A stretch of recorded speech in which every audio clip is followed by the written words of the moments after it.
Okay, so I pulled back in the camera, and again, I'm a grounding strap. Put the hard drive in, now we're going to put the RAM in. Unbox it out of the cardboard box, open the clamshell. They're identical, 2 strips. And there's a longer connector and a shorter connector. There's a longer connector and a shorter connector. This RAM, there's 4 different slots. There's one closest to the CPU, skip it, go in the next slot. Line it up.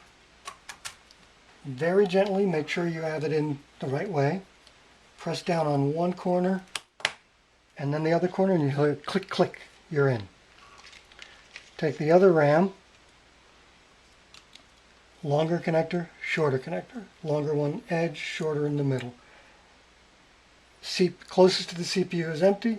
You got a RAM, skip one, put it in the outer slot. Once it's lined up, gently push on one corner and then the other corner, you'll hear a click, click. Now it's installed. You now have your motherboard, CPU and heatsink, RAM, hard drive. Okay, now you can go install that into your chassis.